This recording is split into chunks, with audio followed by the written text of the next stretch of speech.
If you're a seeker, and I said to you, you don't really want to wake up, what reaction would arise in you? I remember when I heard Adyashanti say this.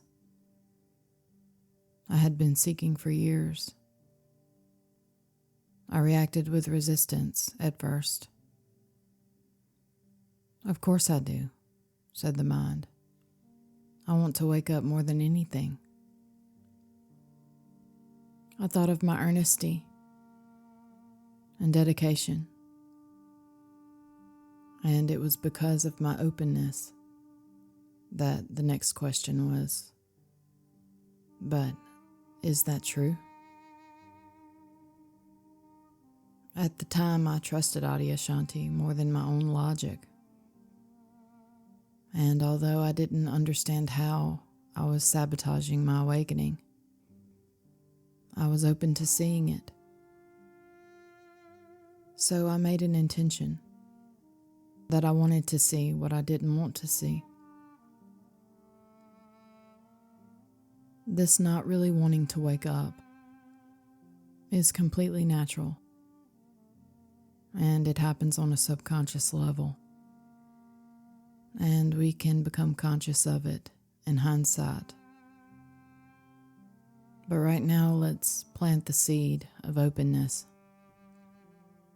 and unpack a topic that is sometimes difficult to hear.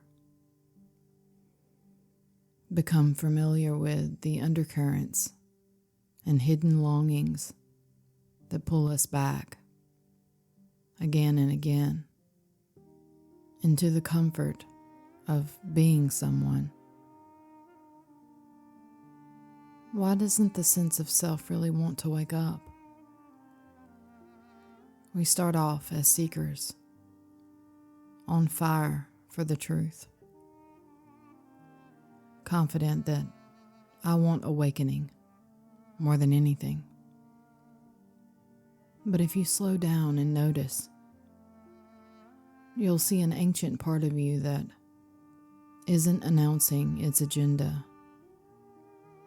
It's beneath the stories, and it's holding on to its existence for dear life. It's an energy that's clinging to the root of identification. No matter how badly you want to wake up, something isn't budging. It's persistently recoiling back into its safe place. The imagined world of the known. What is that pull? Judging or conceptually negating the identity doesn't move the energy. Forcing it is a fool's game that's destined to fail. But we can hold it in the light of awareness and recognize its true nature. The sense of me is a master storyteller that has always practiced its art since the first years of life, and even since the dawn of mankind. In childhood, we were bombarded by voices of authority, social mirrors, flashes of praise and shame. The tender psyche effortlessly adopted the assumption of autonomy. The core wounds of ownership and claiming in order to survive. We were possessed by an urge to be someone, to have value, be worthy and loved, to earn the right to exist. This mechanism runs deep, deeper than we can ever fathom. It's an ancient structure, hypnotizing, strong-willed, natural, automatic, and always utterly empty. We hear speakers talk of self-realization, and it's literally described as an annihilation. But do we truly want to die? To recognize the already awakeness is to release the last familiar thread, leaving behind what you believed yourself to be, an illusion of safety and control. The mind will say, if I let go, who will live my life? Work and care for my family. Will I go insane? Will the world disappear? It reacts as if the body-mind will surely die. And in a way, it's true. Recognition is a kind of death of a part of the psyche. The end of the claimer. The end of the one who could know. Resistance is never wrong. It's a fascinating mechanism of self-preservation. To a seeker, the path is precious. It gives us purpose, drive, a way to measure our time and progress. The path is full of hope.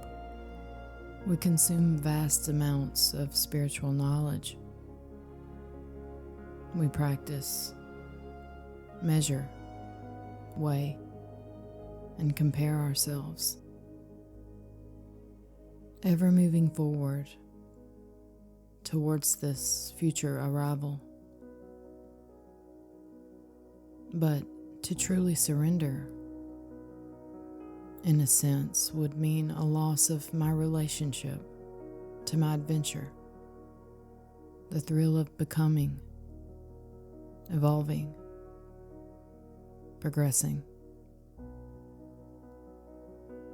Seeking is the clever movement of running from our true face. The identity is never a self, but it's a dynamic force of nature, a complex and tangled energy of belief. It wants truth, but only if it's the truth I prefer. It believes it knows what it's going to attain from this truth. But this message blatantly states there's nothing to become, nowhere to go, no inherent meaning. This is already what you seek. There's only what seems to be, and it can be no other way. Notice how these pointers make the body feel. It could feel nihilistic, bleak, terrifying, especially when we approach this with openness. The momentum of selfing is negotiating itself away from the sensational intensity of sober seeing. It's much more interested in significance, in ground, in certainty. The identification demands an avoidance of pain, grasping of comfort, pleasure, routine, and even familiar suffering. Better the devil you know than the devil you don't, right?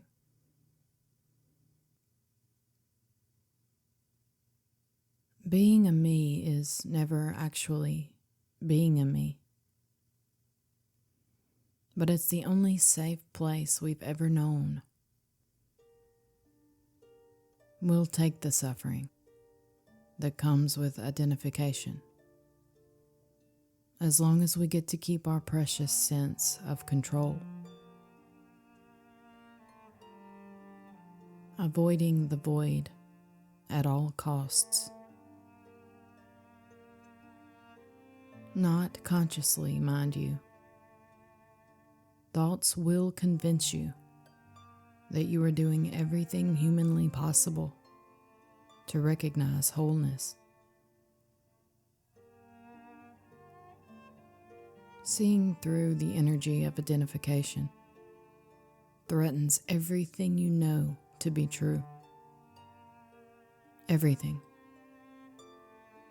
Autonomy, belonging, relationship, purpose, meaning, spiritual wisdom,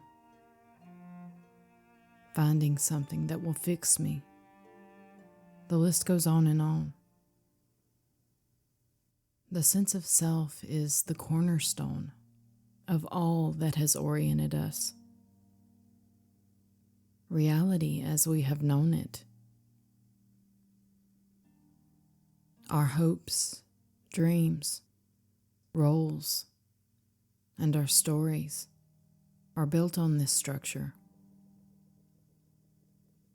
What this is, how it works, where, when, and what happens when all this crumbles. Clarity threatens it all. Can you feel how uncomfortable that can be in the body?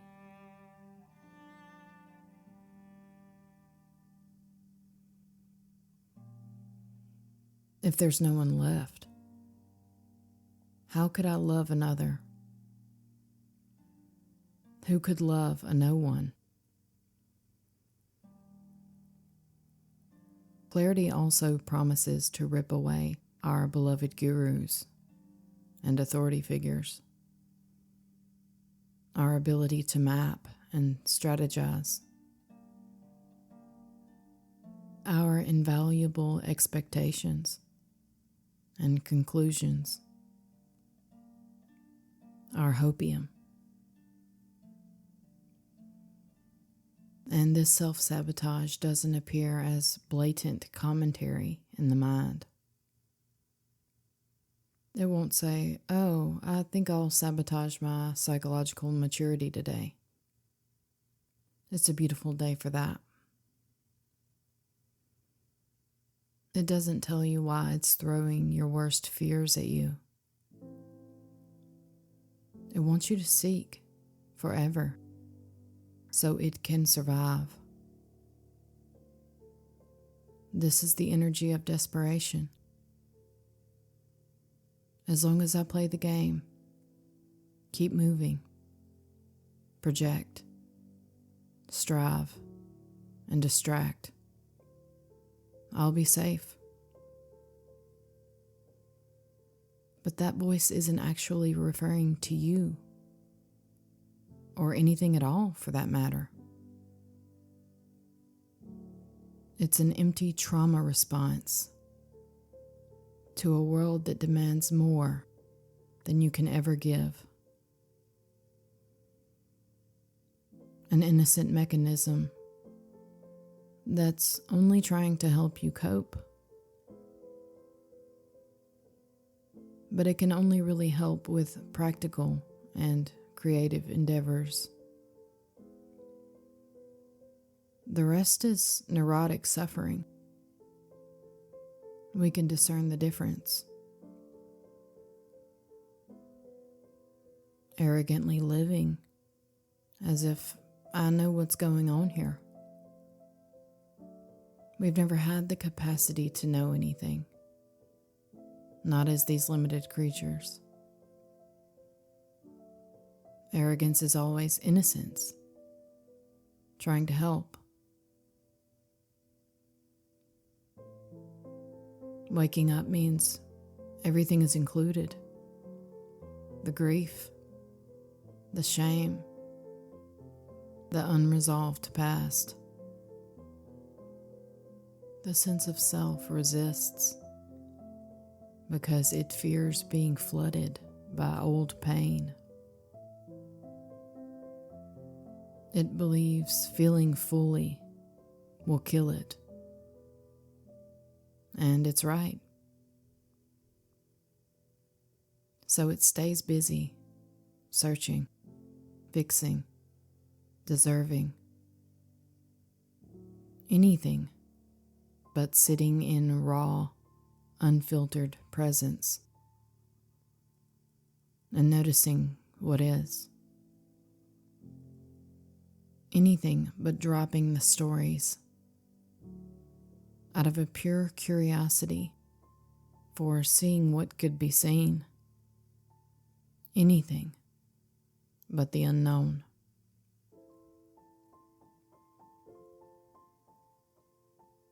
We can be open to compassion for this sense of self. It wants to protect the body and mind from what it believes could annihilate it. Identification is actually a kind of gentle mercy, but one that invariably creates its own personal brand of hell.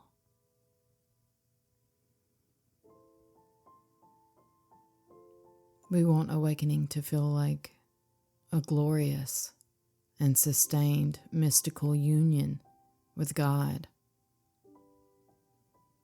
A new reality of perpetual peace, bliss, ecstasy, certainty, worthiness, and finality. But this is a bait and switch trap. And because of it, we are satisfied with trudging on until we find this holy state. But no state like this exists, at least not for long. Some of us meet our physical death while searching, demanding reality to conform to my imagined standards. It's very convenient. As long as we seek, we will never have to face our true nature in this life. We will never know what it's like to look in the mirror and see the brutal love of Callie. We will not know true futility and its effects on the psyche.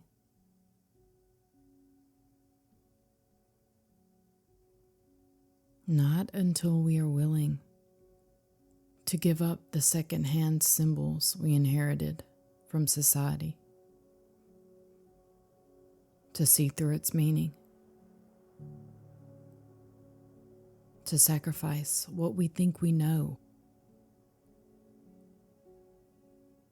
We are rarely open to the unknown, not without a heavy helping of suffering, desperation, and exhaustion first.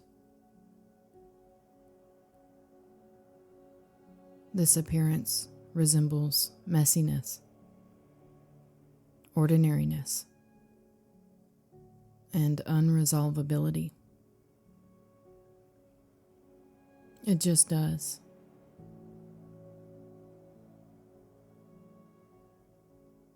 Do you have the bravery to look upon that pattern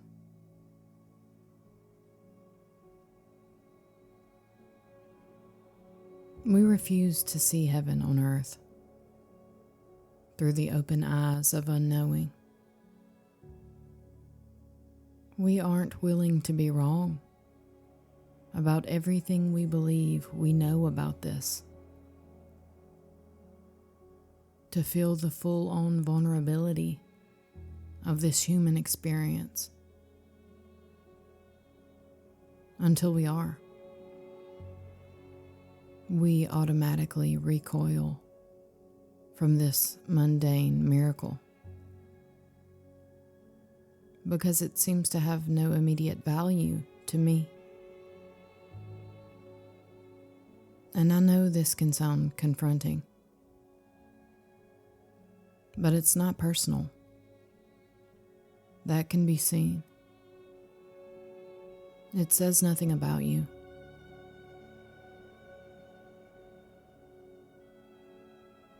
When we are willing to loosen our grip on how reality will look for me, cracks appear in the mythical foundation.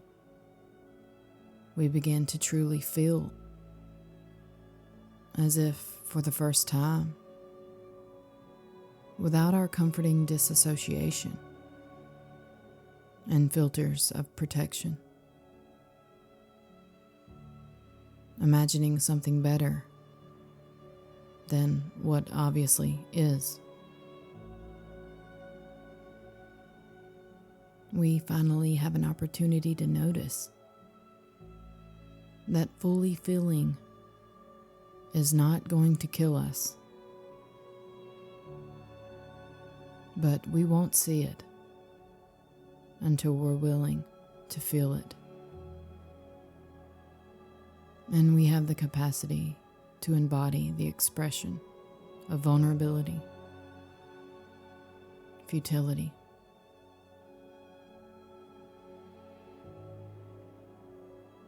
What were we running from?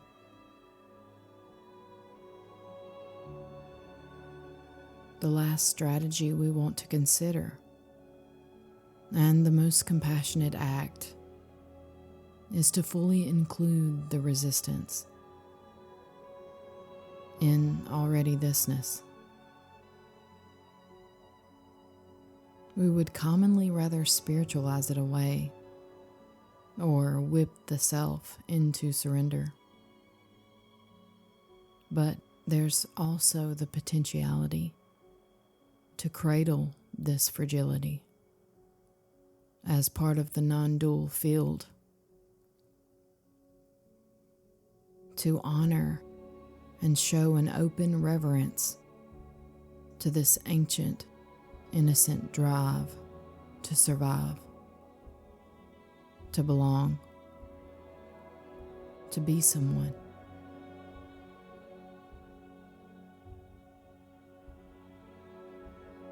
You just took it to be you. That's all.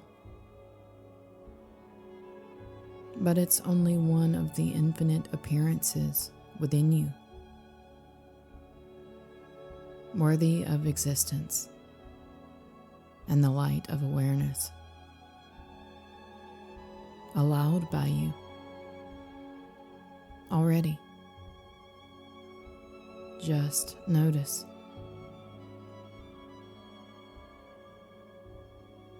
You can hold a loving and curious space for the body and mind to express as it does. It's entitled to its coping reactions, fear and shame. The poor thing has been through hell and back. It can and will rant all it wants. Have you noticed that? Suppressing and denying it only strengthens it. Lend it the pristine and brutally honest light of awareness, not entangled belief, and watch it transmute into the empty, beautiful, playful artistry that it's always been.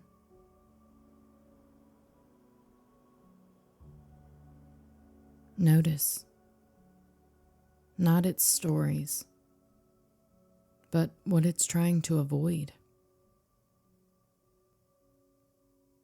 The fear of losing yourself isn't in the room with you. It's a thought.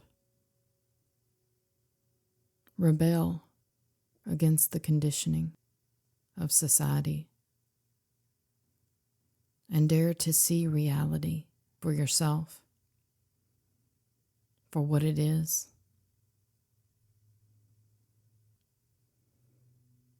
Can you allow resistance itself to be here and see it's not an obstacle or failure, but an alive and free part of this immediacy? The self may not want to wake up, and that's okay. Nothing but a thought believed says it shouldn't be that way. The resistance is a blessed catalyst in disguise. Be done with exiling it. There's never a total surrender, because there's already no self to let go of.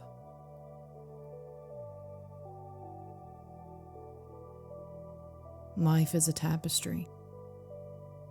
Each strand, identity, resistance, longing, love, fear,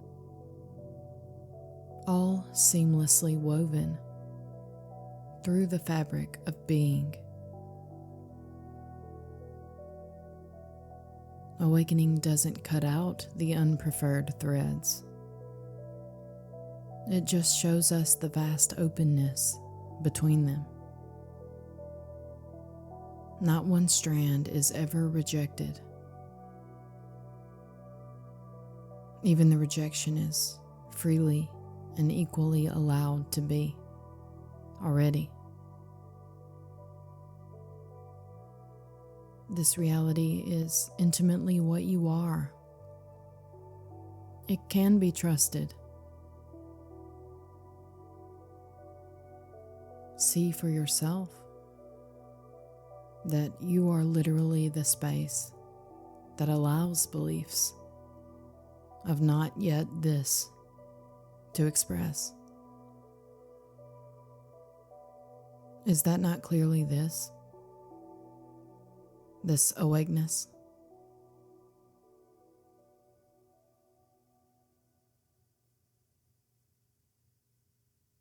Thank you, beloved, for your wild freedom.